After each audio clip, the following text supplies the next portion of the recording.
What's up, guys? This is Ray from the Just a Bit Outside Baseball Softball Podcast. Before we get to the show, we wanted to give a special shout out to all of our sponsors.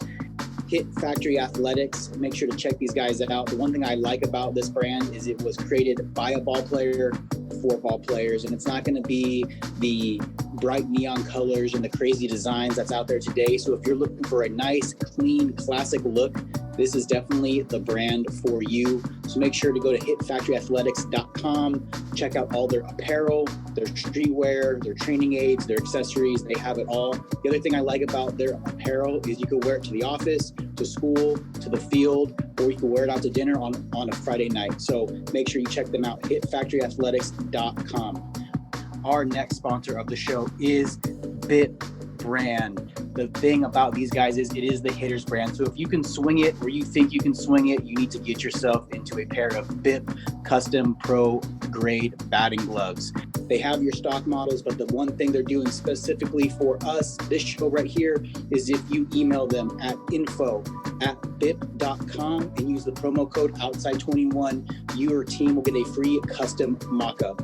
Your colors, your logo, your brand on your hands in the batter's box, making a statement. Make sure to get at them, info@bip.com, outside21, free custom mock-up. Use the same promo code to save 20% off your team order. And last but not least, Raise decals. Get rid of that flat, ugly sticker on the front of your helmets and get what the pros and top colleges are using around the country. Raise decals literally make your decal stand out. They are 3D custom pro grade decals to make your helmets stand out, shine, make sure teams know who you are when you're rounding the bases. Make sure you check all three of our sponsors out at factoryathletics.com, at bip.com, and at raiseddecals.com. On all three platforms, make sure you use the promo code outside21 to save you some money.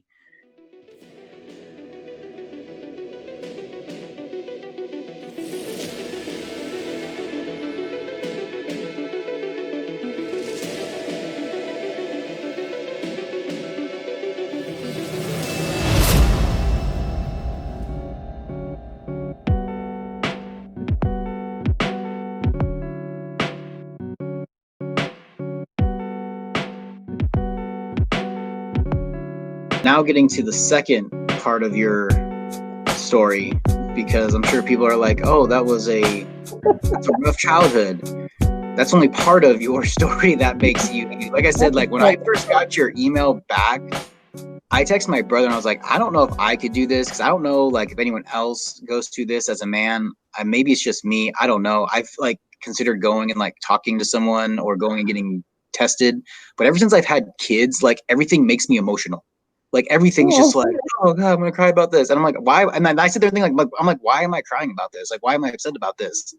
And my wife at times was like, why are you so upset about that? I'm like, I don't know why I'm upset, but like, there's like everything I read, watch. I'm like, I find like this sentimental thing to it. Like, I cannot watch 30 for 30s when like ESPN does the Make-A-Wish thing. I have to change the channel because no matter what it is, I know at the end of this 30 minutes, like it's gonna have me in tears for like this kid. And like, yeah. So I don't know, ever since I had kids, like I am like more, I guess, like sentimental towards other people or like just, I don't know, like it's really well, weird. Ray, it's that last line in the Field of Dreams when Kevin Costner stops walking and turns around and says, "Hey, Dad," and the young player turns around and he says, "How about a game of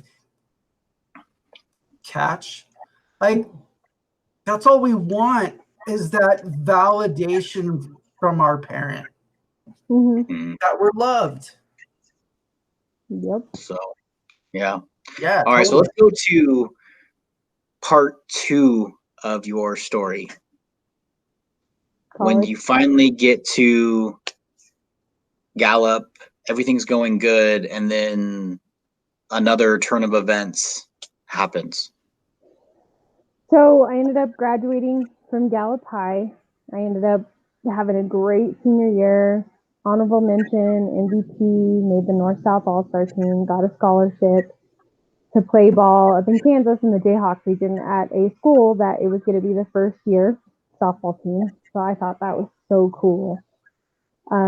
Looking back, I should have waited till the school in California called me and went there, but I didn't, and it is what it is. But I played 2 years out there, and oh gosh, did I experience life. And I should have been more about college than experiencing life. But we had this coach my sophomore year. The original coach no longer coached, obviously. And I stayed that summer in between my freshman and sophomore year so I could take my math class because I just could not pass it. When we were on the road and practicing, and I just couldn't get studying and I couldn't get anything to stick. So I decided I would stay there that summer, and I got 2 jobs, and I would go to the gym at like 6 in the morning, and I put my math class at 8 in the morning. So I was already trying to introduce accountability into my life. And the coach of my team my sophomore year was head of the wellness center. And I had formed this great relationship with him. Like, he was super stoked to see me there working out. And as soon as season started, I don't know what happened, but like all of a sudden I became like the quote unquote redheaded stepchild. Like, he hated me and I could not figure it out. And I was an NCJAA, blah, blah, blah. I always get it twisted. Top returning player. Like, they would distribute books out to all the colleges, like all the colleges that like I could possibly play at. And my name was in there, my batting average, everything, the games I pitched, what I'd won, everything. And I went from being the starting pitcher my freshman year of college to pitching 6 games, winning 4 out of those 6 games, and batting 1 time because he forgot to sub me out, and that was on our spring break trip in Miami, Oklahoma. I guess it depends on where you're from and how you say it. But I ended up hitting a line drive right to the shortstop, knocked her down. She caught it. And I just remember getting back in the dugout, and all the girls were like, yeah, that was such a hard hit, like, da da da. And he turned and looked at me, and he was like, that was my fault. And I was like, what was your fault? And he was like, I didn't sub you out. That out was me. And I was just like, again, there I go again with that self-worth. So I'm like, what can I do to get his attention again? Like, what do I need to do? Do I need to go to practice 30 minutes early? Like, what do I need to do? And so as time went on throughout that season, I was getting so bitter. And there was an athlete in me that I had never seen before, and she was angry. And I'll never forget, this was the moment that my pitching coach actually saw me for who I was. And he had been pitching with me since I was little. He was actually my like little city league coach, and I had made a play. I was 9 years old, and I threw a girl out at home from center field. And it was in that moment, walking back to the dugout, he had his arm around me, and he was like, hey, you ever thought about pitching? I'm like, sure. And he had his daughter pitching, so he would work with both of us. But I ended up playing college ball with her, and we were in this tough game. Like, it was 7th inning, 1-1, and it was one of our college divisional games. And I was just plugging through it. You know, I was like, I'm going to hold down and win this. And that coach called time, and he came out to the mound, and I saw that athlete. And I don't recommend anybody doing this, but I know this is why I had to do it, so I can see it coming in that other athlete. But, you know, typically coach will come in, nice job, take the ball from you, or you give the ball to them. Nope, I threw the ball up in the air. I walked back out to the dugout. I took my glove, threw it 100 miles per hour into the back of the dugout, knocked all kinds of equipment down. I walked out, and I mean, I was like mocoso crying, like, bruh, like ugly tears, you know. And I walked to the bus, and I'm sitting there on the curb just crying and crying because I literally was coming from this place of, I'm going to do this. I've got this. Like, he finally believes in me, and I'm going to win this game. We needed one more out, and we were getting ready to go into that extra inning. And so I'm sitting there on the curb crying, and my pitching coach comes up and sits by me while his daughter's pitching. And he said, "Oh my gosh, I'm totally blown away by you." And I just remember looking up at him like, "What are you talking about?" And he's like, "You're better than I ever could have imagined you being." And it was like, it took you that long to see me? Like, that was one of the shadows I grew up in. I grew up underneath his daughter's shadow. And so, lo and behold, coach is like, "Who's going to go on and play? Who wants to go on and play?" And every time he would ask, I'd raise my hand and he wouldn't look my way. And I was like, my whole reason for going JC was I wanted to get my stats up. I wanted to get my name out there and the numbers, because everybody could pitch. Everybody could play ball. But I wanted to give myself ground to catch up, you know? And so he never helped me with anything. It came down to my mom and my stepdad had a lawyer. They were getting ready to file a discriminative act against him and the school, because their commitment to me is they would help me reach my goal of going D1 or D2, and they dropped the ball on that per the stats, per the playing time my sophomore year. And I'll never forget that meeting with the AD at that school, who was also the head baseball coach. He was like, "Well, you made a commitment to us." And I go, "Yeah, for JC ball, I can't make a lateral move, but I can make a higher move. I can go play ball at New Mexico Highlands if I want to, you know?" And he made me feel like I was 2 inches tall. Like, you made a commitment to us, and by you leaving, you're breaking the commitment. And I'm like, "But what about your commitment to me? Like, I'm trying to go on and play.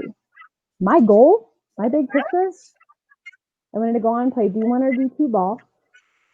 During that time, I would get my teaching degree. I was going to move down to Phoenix, of all places, and here I was in Arizona. Never in a million years would I have thought that had happened.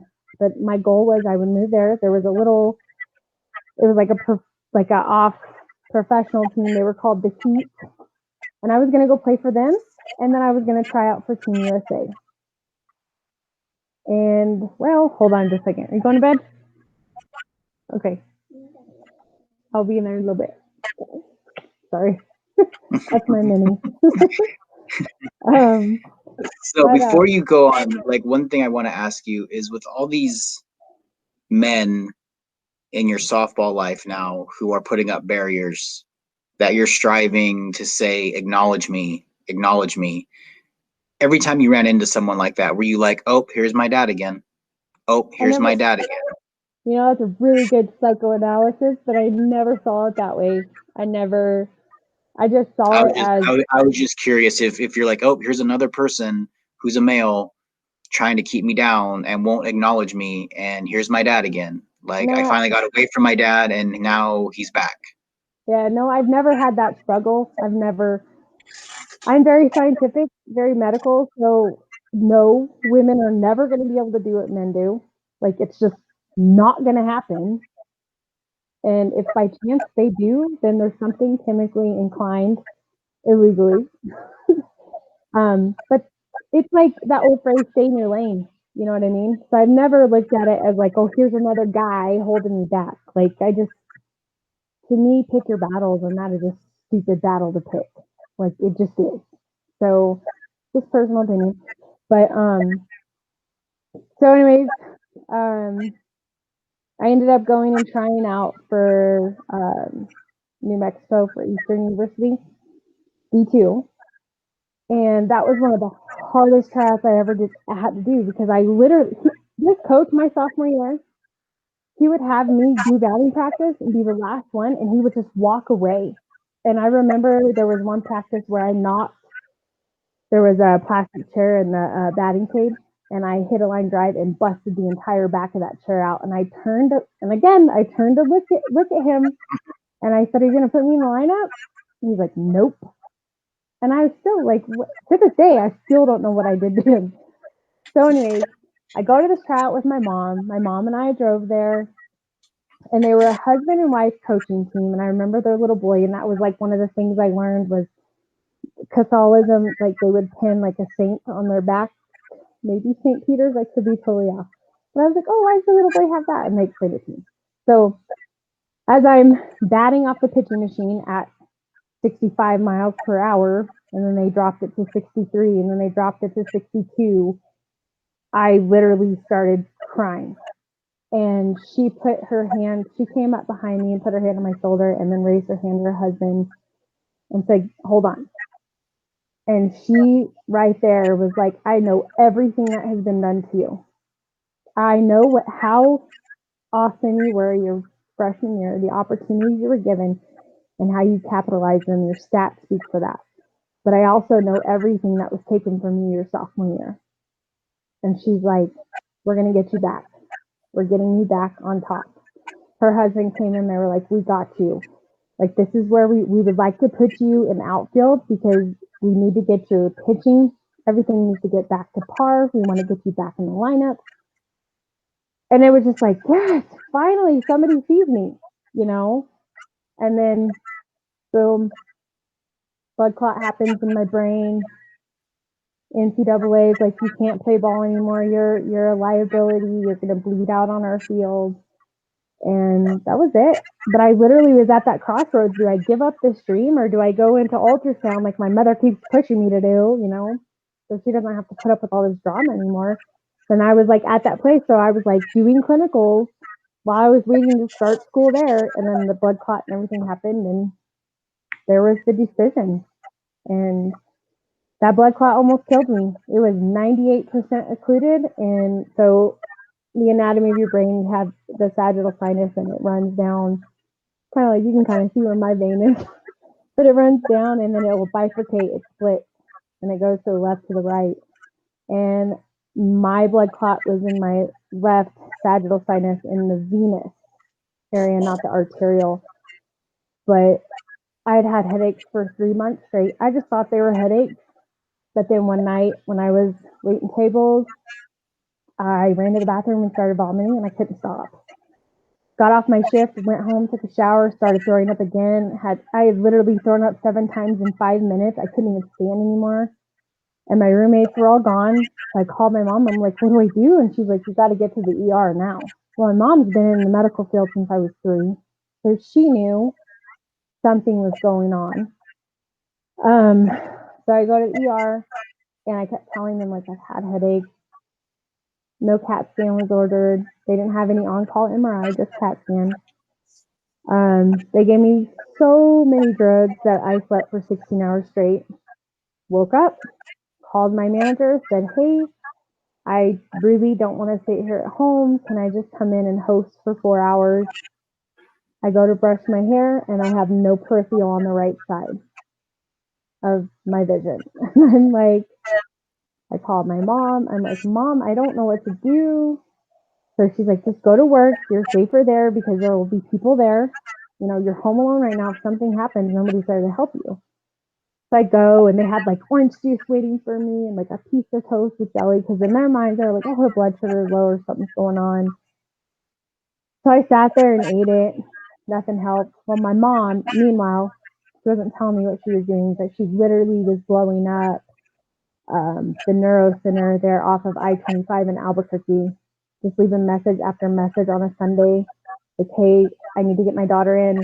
They've ruled out spinal meningitis. They've ruled out sinus infection. They've ruled out all these things. Like, something is not right. She's lost peripheral on her right side. Something's going on her left side. Like, my mom knew. So Monday, they give my mom a call and they said, what are you doing tomorrow? The doctor's going to give you his lunch break. I go in there. They do the spinal tap. My pressure in my spine was 29. It is not supposed to be over 24, but that's how big that clot was. It was just putting pressure on my spinal cord right at the base of my brain. And because it was 98% occluded, like I literally, the doctor said, your mom saved your life. He goes, within about 24 hours, you would sneeze and you would drop dead.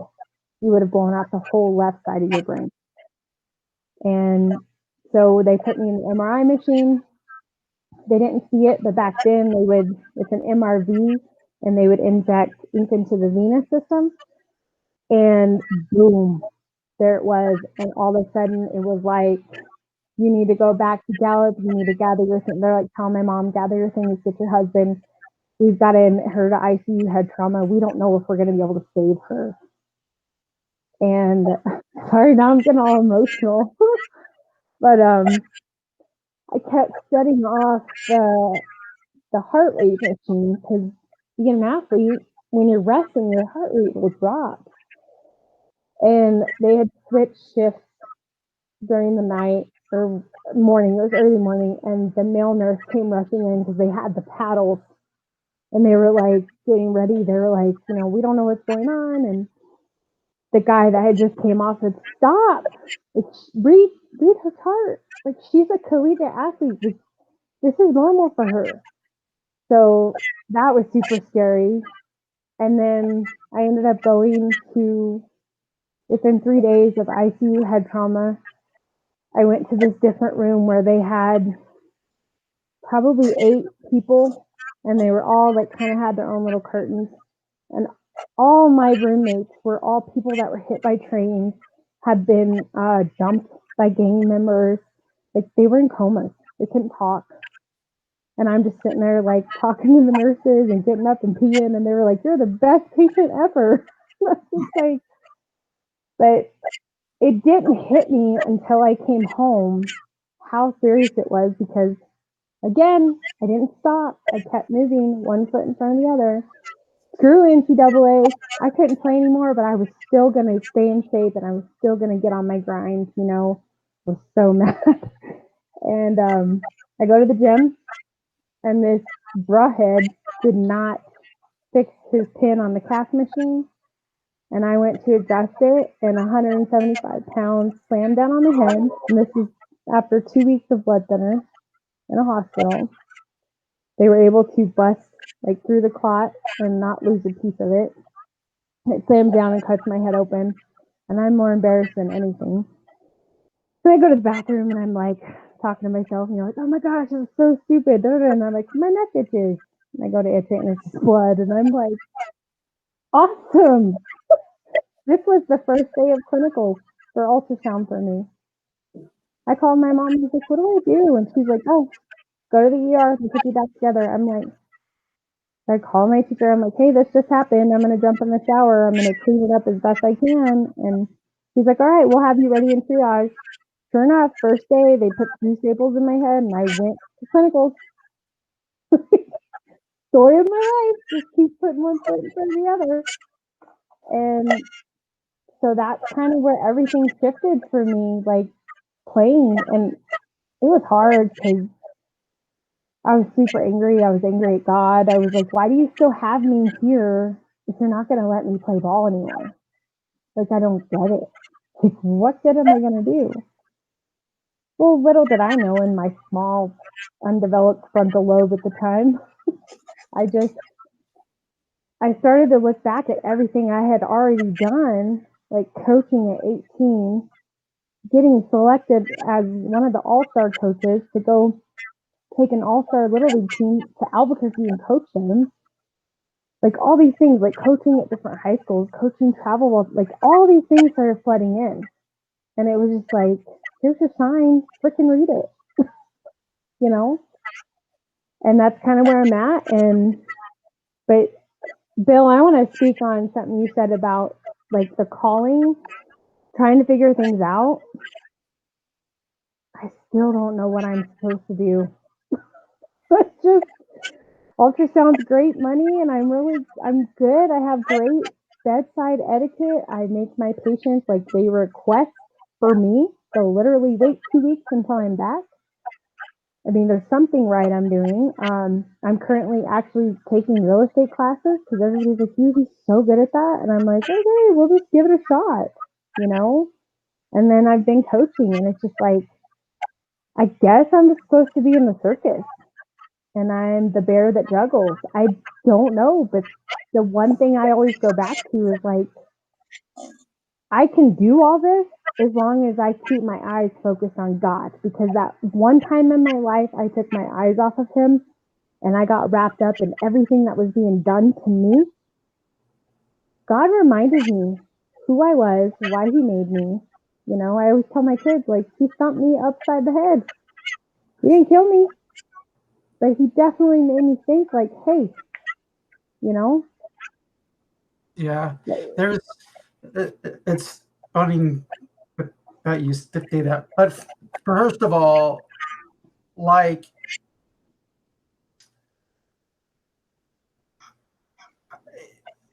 your whole experience is like way beyond amazing. Like, I think for some of us, after the first part of your story, like, that would have been it. And then you kept going, and now this. And it just like you said, it just really, at one point, you have to ask, like, okay, what is it? Like, why? We've gone through all this, and here we are right now. Like, point me in the direction you obviously have picked out, because I really have no idea right now. And like, you know, last year I started public speaking, Mm-hmm.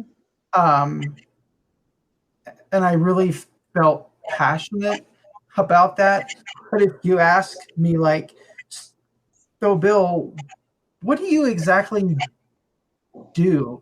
Well, let's see. I'm a case manager. I'm an employment coach. I help produce a podcast. I do graphic design. I do videos for people.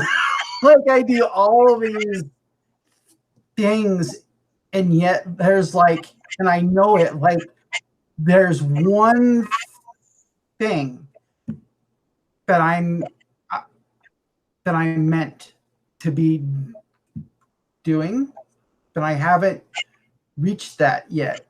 But I mean, I feel like hearing you and so many other people who have gone through so much adversity in their life.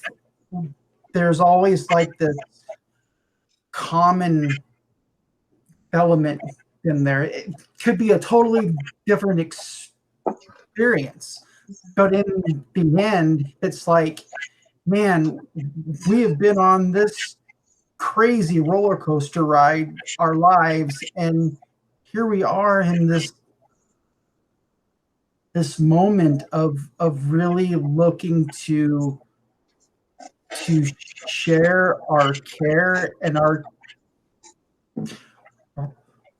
compassion. Yeah, because if I didn't share or talk about it, oh gosh, Right? I would probably be addicted to drugs. You know, I would be trying to numb it all the time. Like, no, I get it. And that's another thing. Like, being on blood thinners, like, have fun finding anything out there that doesn't coincide. Like, literally, I have to breathe. I have to just calm down and stop and remember, be mindful in the moment, be on the Yeah. mound, pitch with intention. Like, literally, that is where I come from. So, And I think I have so many questions for you, but one of the ones that you said at the very beginning is you do wake up still some days and you might be battling mentally. Can you elaborate, like, on the days that you wake up and you're kind of having like a harder day than other days? Like, what are you battling? Are you battling just every event that's happened in your life? Are you like, is there something specific that you battle with, or is it just everything wrapped into one and I'm just kind of down today or down for the moment? I think it's specific. Like, right now, like, it's crazy. Like, we are in the process of, we're trying to remodel all 3 bathrooms, and then we were going to save the kitchen for last, but we had a leak in the kitchen on the 10th, on our middle's birthday, and he turned 13. But you know, at least I got the birthday breakfast in. But as I was taking breakfast, our faucet was leaking and water was just impeding all the panels, just everywhere. And that was my husband's first day back to work as a teacher. You know, they have to go back a week early. So I'm like sending him all these videos, and he comes home for lunch and he's just super upset. And I'm like, don't worry about it. I got it. You have to go do what you need to do because you guys are teaching online right now. Like, this is all new for you guys. And I'm usually really good at that stuff, but like finding out that like our original flooring is discontinued and we're not able to do the things we want to do. The kitchen, I mean, these are small fries compared to other people's apples and all that jazz, but like it's starting to impact me. Like the last 2 days, no joke, not gonna lie, super hard to get up. And I'm like, if I do not get up now, I'm not going to be able to get my devotion in and actually talk to God. I'm going to go through the motions and check the box. I'm not going to be able to study for an hour in my real estate class. I'm not going to be able to go through intentionally and check my inboxes for messages and reply intentionally. I'm not going to be able to get my daughter up when her alarm goes off. She sets an alarm, but she loves it when I go, good morning, you know, go wake her up. I'm not going to be able to make her breakfast. I'm not going to be able to make sure DJ's up for class. Like, it's just all these things I would miss out on. But all this is going on around us. Like, I think the stress of COVID is starting to, I don't even know how to explain it. It's starting to kind of impede its way, kind of like the water did in my panels on the floor, into the crevices of my happy places, you know, and it's working at the hospital, like it's kind of making me not want to do that anymore because we have to gown up in PPE every time. Like my mom, she's been through the AIDS epidemic, she's been through SARS, and now she's gone through this or going through this. And I look at her and I'm like, how did you not just quit? Like I would have found a different career. Like this is stupid, you know? So I don't think it's just one specific thing for me. I think there's still stuff that comes up from my past, like I said earlier about being the little girl who had to survive. Like there are days where I'm like, I have to remember that my husband loves me. He's not out to get me. You know, he's one of my biggest fans. And sometimes it will take him like literally like, hey, Cal, like you need to wake up. Like I don't know where you went. And I hate this because this is something that I coach to my kiddos. Don't get upside your head. The moment you go inside your head, you block you. And then I find myself doing that. And it's almost, I think what it is it's like a protection mode. Like, that's the only thing I can figure is I've done it so many times. It's taken me X amount of years to start to see the triggers that start pushing me towards that way. Mm-hmm. You know? So this is interesting. So I was listening to another podcast and they had a guy who was like a life coach on, and there was a point in the segment where he talked about how, and I didn't go research this, I don't know if this is true, but this was like his thought on it or spin on it, or it is fact, I don't know. But he was talking about how the brain is developed and structured to basically create fear because fear equals yes. So anything that's an idea, your brain's going to shut down. Mm-hmm. And that is so true. And he said, like, I challenge you to, if you're a creative person, be creative. Don't let that creativity go to the wayside. So every day, whatever you do, write down 10 things that are creative, and you don't need to share it with anybody. You don't need to share it with a business partner or your wife or your husband, because they said, like, when you come up with these ideas, people who are creative in their head, it's like, oh, this is a really cool idea. Mm-hmm. Then when you tell it, that person looks at you like, okay, I guess kind of cool. And then it's like, well, shut down. Well, maybe it's not a good idea. Then you start questioning yourself. Well, maybe that's stupid. And if think of this, maybe that's stupid. So he goes, I challenge you to come up with 10 creative things on a daily basis, whatever they may be. Then the next day, think about those 10 things and how are you going to achieve those 10 things? And then think about things that are positive about you. So the next day for my bell work, I do writing prompts with my kids. And being a teacher with younger kids, they've been taught you're either right or you're wrong. Right. You're either yes or you're no. So when you give them something that there is no answer and it's only an interpretation, they struggle with it because they're searching for an answer, but it's like there is no answer. It's just how you see it. So just tell me how you see it. And they can't. It's like they can't wrap their mind around, I'm not wrong, but I'm not right. And I said, write 10 positive things about you. And I was amazed how many of them could not think of one. And I felt bad afterwards because when I reflected on it, I said, you're 8 years old and you can't tell me one positive thing about you. One. If you don't kick that mindset, like you're just going to be a negative person your entire life. Everything you see is going to be negativity. And I think it's crazy how it's true though. Like for every good idea you have, you could come up with 10 reasons why it's bad. And you talk yourself out of things, and you talk yourself out of opportunities. And I had this conversation with my wife this morning. When my brother and I started this, it was kind of like, oh, cool, let's do a podcast. And to us, it was like, okay. And I figured like my dad will listen, maybe a couple of my buddies will listen. No one's really going to listen. But to us, 15 views is like 15,000 views. And maybe someone just clicks on it, then clicks off of it. Like, well, I don't know what I clicked on. But if you took the time to listen, I don't know, that's one person out of those 15 maybe got something from it. And when I went into teaching, I always went into teaching, and I'll still say this to this day, I don't care if you pass my class. And I don't mean that as, and I don't care about your education. I don't care about your grades. But for me, and I tell my kids this every year on the first day of school, is my goal is to make you a better person than you came to me. So on the last day of school, if you're a better person to others and to yourself, then my goal is accomplished. Yeah. And I think the system is broken when you talk education. I had this conversation last night, is everything you really need to know about your life, you learn through kindergarten through third grade. You learn basic math, you learn how to read, you learn how to write. That's really all you need to know.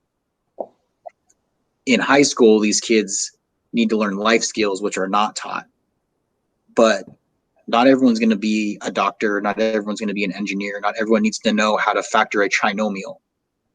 They need to know what an interest rate is. They need to know what, how to go buy a car, or if I want to own this house and I only make X amount of dollars, how much my down payment's going to be. You need to learn about credit scores. That's what they don't know. And I think that's where the system does fail them. And I think that's why kids do drop out of school. And I don't know. I think there's a lot of kids that I see that just have a negative outlook to school because it's something I have to do, not something I want to do. And I think knowledge is power. And I'm always interested to learn how people think the way they think, or why they think the way they think. And like one of the rules I have in my class, and I don't have very many, and I think some teachers look at me like, well, you just try to be the cool guy. I'm like, I'm not trying to be the cool guy, but I'm not trying to be an authority figure to them. Right. Like I treat them as a person. I don't treat them as a number. I don't treat them as you're in my room, so let's just get through this. Like I really try to know each and every single one of my kids, and that's very difficult to do through a computer. And I tell my wife all the time, the kids I have, the 28 that I have through the computer, I said, this class would be so much fun to be in person because some of their personalities speak through the computer. And there's like so much more you could be doing with them. And, and then you do have the kids that just sit there and they just want to go through the motions. And those are the kids that it's kind of like coaching. Like, I'm going to harp on you. I'm going to harp on you. I'm going to harp on you. And then when you get tired of me harping on you, I'm going to harp on you a little bit more. And finally, you're going to buy into what I'm getting, and you're going to prove to me, and you're going to, more importantly, you're going to prove to yourself that you can do it. So let's just do it. Yeah, I don't know. But.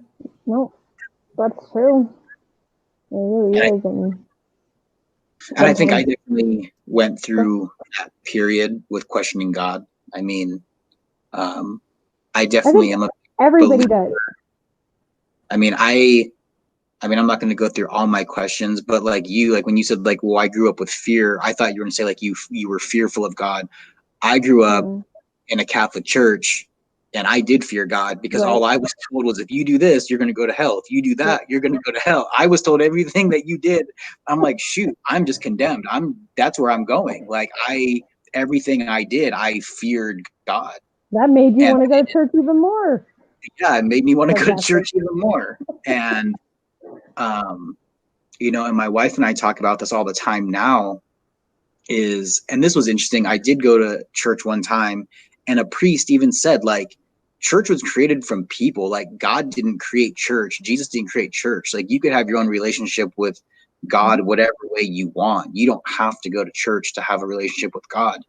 And I don't know. I think people battle with that. And I look at some of the kids that I teach that, you know, if you're not a believer or church isn't your thing, like, you should believe in something that's more powerful than you, because it's out there. You know, whatever that thing is, whatever you want to call it. You know, John C. Maxwell does a really good job of sharing his light in the aspect of being a Christian. Like, he never forces his belief on anybody.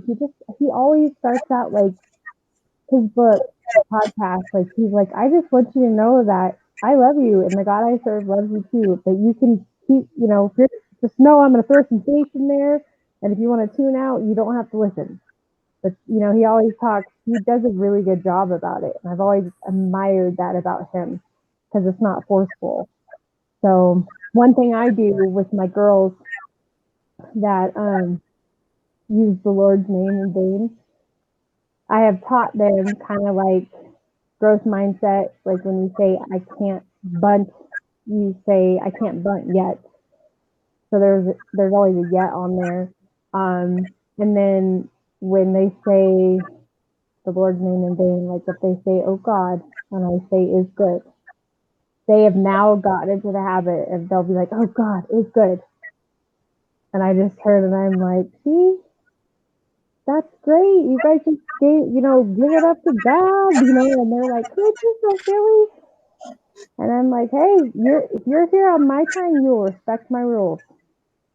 You know, and it's just kind of cool what happens. But yeah, I think everybody questions God. I think we're supposed to, because he's not wanting, at least I feel like, you know, if anybody should be mad at God, I should have started being mad at God a long time ago. You know, but when I asked God to change things, bawling underneath my bed, hiding from my dad, and God changed things within 48 hours, and that Monday I went to school and found everything out, that's where I knew where I stood with him. So I do have those days where I don't feel loved, I don't feel accepted. I think we all do. And I just, stop, Kally Joe. No, stop, Kally Joe. You are loved. You are accepted. God loves you. He chose you. This is the cross you carry. He carried a cross for you. You can carry this cross for him, kind of thing. And that's kind of the tough self-talk that I have to give myself to get myself out of those pity parties and those dark places that we as humans are just made to go. You know? So yeah. I think too, it's like, just like, you know, finding things that help you stay positive. Like you said, like, you like to get up early and start your day off in your own world. And sometimes those things don't go according to plan, especially in my house, when all is peaceful at 5 a.m. and then 6:30 rolls around, and then everyone wakes up, and then everything happens. And that's where, like, I relate to you, because like you said, like, your husband's going to work and the faucet happens. I feel like sometimes everything that's possible that's going to happen is going to snowball effect. And it's like, really, really. And my wife and I talk all the time about, we're going to write a book one day, a tell-all book about our lives for the past 8 years. And everyone's going to be like, well, there's no way any of that really happened. No, it's really happened. Like, it's really happened. And every time, like, something positive happens to my family, I revert back to that negativity and be like, but wait, let's just wait because something's gonna happen. There's gonna be a wrench thrown somewhere. The car's gonna die. An animal's gonna have to go to the vet. Something's gonna happen. And I kick myself for going there, but that's like what I've been taught. Like, and when you do that, you're actually claiming it. yeah. And then it's So like, oh, here we go. You're like bringing it on. Yep. And that's like one comment my wife always has for me. When I start talking negatively, she goes, well, if you want to speak that into your life, go ahead, but don't talk it into mine. And then she'll walk away from me. Yep. I don't know. Like for me, it's always just kind of been like I'm a fighter. I'm a survivor. And so when things like that happen, I'm like I literally visualize myself like, let's go. You know, it's not easy though. It's not easy submitting to the fight. It's hard. But I got to remember I got 6 eyes, 3 sets that are watching every move I'm making. You know, so, Yeah. and plus all the kids I coach. And do you think, like, you being an athlete, do you think your life, you would be able to do what you do if you didn't marry someone who was also an athlete and then didn't come from an athletic background? No. And it's funny you say that because when we first moved here, his team that he was coaching, he was always, at the field. And I was fine with it. And he came home one night from practice and was like, dude, all of the kids kept asking me if you were comfortable about me being at the field, da, da, da. And I was like, yeah, what'd you say? Heck yeah, she is. She's a former collegiate athlete too. Like my husband played baseball in college. Like we get the grind, 100%. That's why we tell our oldest when he was able to start dating me, we're like, bro, you need to date an athlete. Like she's gonna get your grind. And well, he ended up his first girlfriend. She got a triathlete scholarship to a Division II college out in North Carolina. She's out there now, and I'm like, way to raise the bar high in your first girl, But they got this great relationship thus far. Mind you, this has been since July 3rd.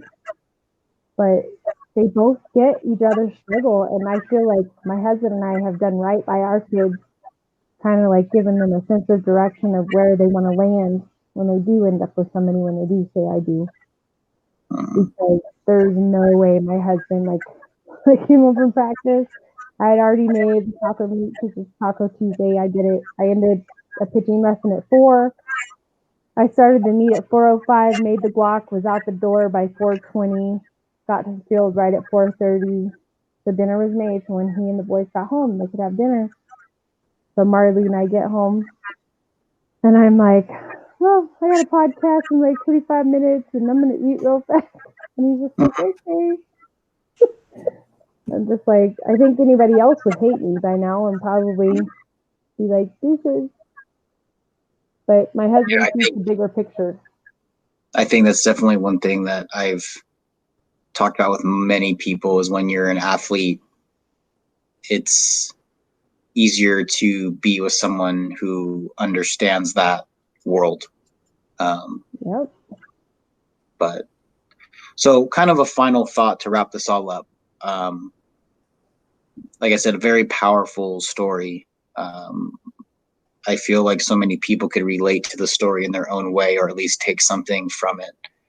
But I guess like being a coach, mom, wife, what's the one thing that you want to leave your players and your kids?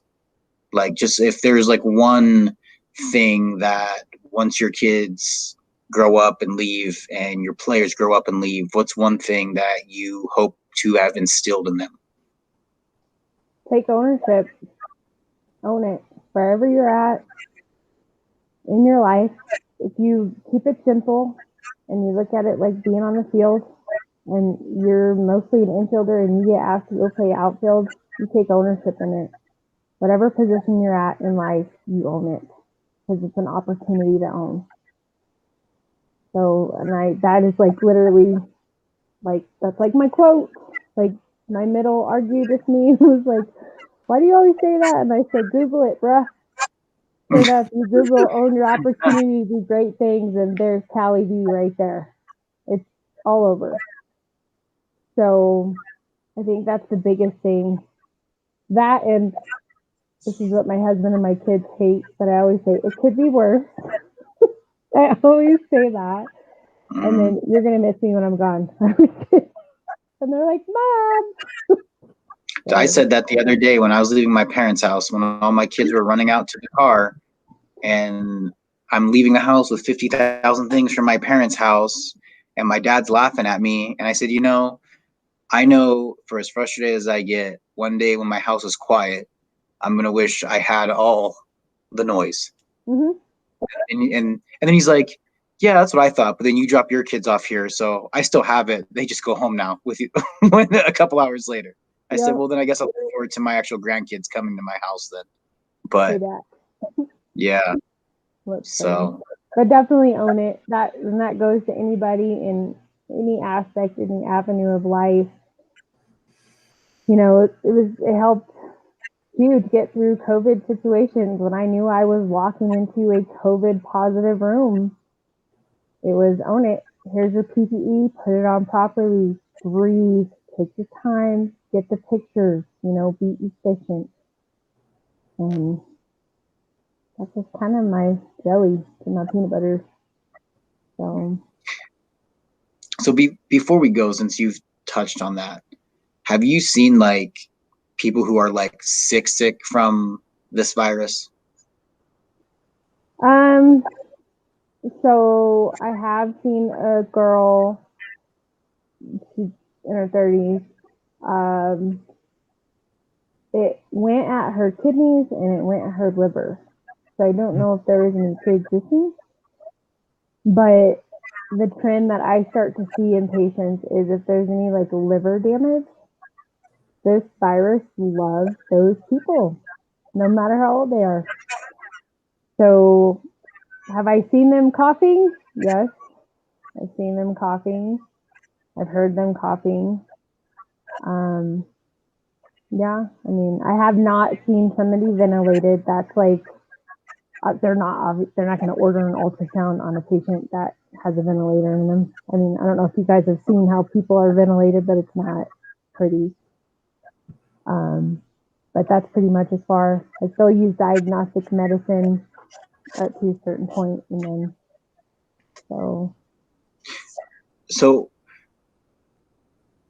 like for the people who think, oh, if I get it, I'm just going to be sick for a couple of days, like the flu. You don't know that, obviously. Like you don't know what it's going to do to your body if you get it. So what would you like say to those people who kind of think it's a hoax, or if I get it, I'm just going to have a cough for 14 days? I think I hate to say this, but I think there's a lot of power in the mind. If you think that you might have been exposed to it and maybe you're having the symptoms, but you think you can pop it out, do what you're supposed to do, quarantine yourself, and wait it out. But I like one of my athletes, her dad's in the medical field, and he sat at home for 7 days and thought he could beat it, and it got to the point where he had to call 911 because he couldn't breathe. So it's just the way the virus is, and if I use the word constructive, then people are going to think like conspiracy theory and all that jazz. But there's just too many anomalies within the virus that the way it attacks. Like it has the HIV, the AIDS thing, that's the lipids aspect, that's how it's able to impede our bodies so effectively, if that makes sense. So do I think one symptom means that you have it? No. But do I think you should take precautions? Yeah. Like give yourself a couple days, take fever every day. I think taking your fever every day is a priceless thing to do. I think that'll help you deal with anxiety. And then if you notice a spike, then hey, there's your sign. Like, go get the help you need. So, but I had 2 scares in the beginning of all this, but those patients tested negative. But I just remember being in New Mexico on Sunday, getting off and having to decide if I was going to stay in my little efficiency apartment for 14 days by myself, you know, and then I was just like, do I choose fear or do I choose faith? I called my husband and I cried and I was like, what do I do? And he's like, you're going to be fine. You're going to get through this. And even if you do have it, God's got you. And that's kind of, if you look at my social media, you'll see a lot of hashtags, God's got this, God's got you. And that's where that would stem from, was those moments where I could feel the fear coming up, but I had to remember where I stood in faith. And I just remember Wednesday on that week kind of breaking down, and my husband came into my office, stopped his workout. He listened. He's the huddle coach for a Fellowship of Christian Athletes.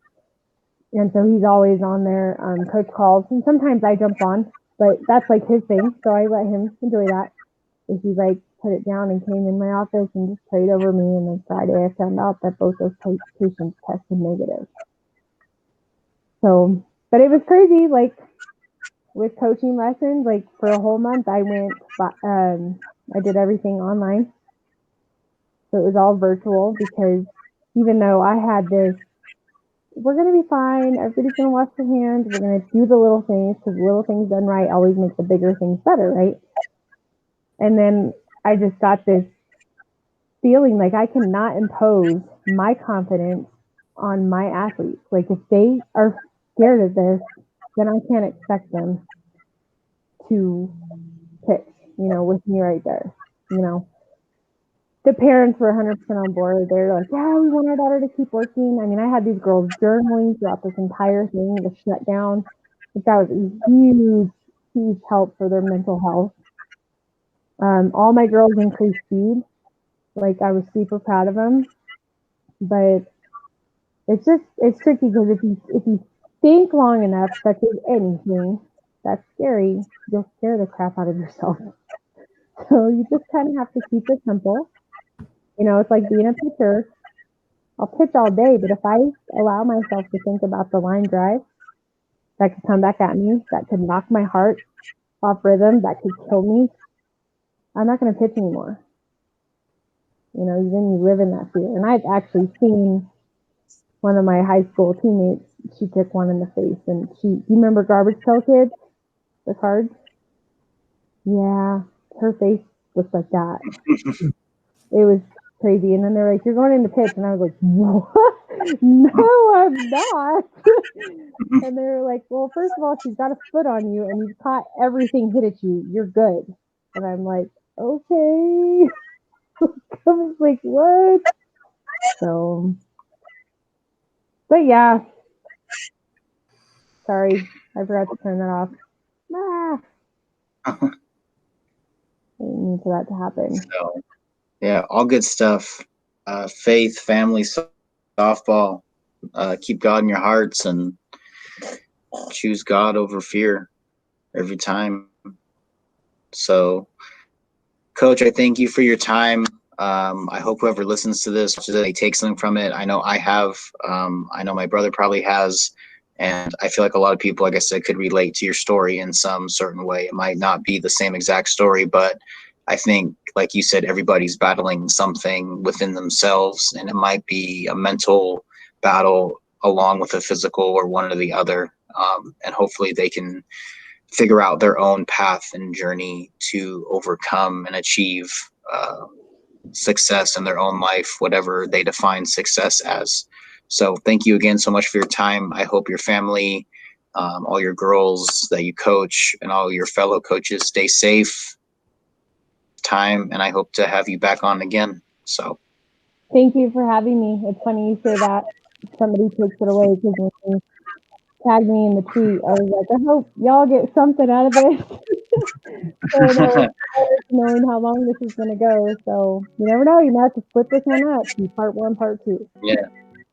So thank you guys. So, but thank you. Yeah, thank you again for your time. I look forward to talking to you again. All right, guys. We'll see you later. Okay. Bye. Take care.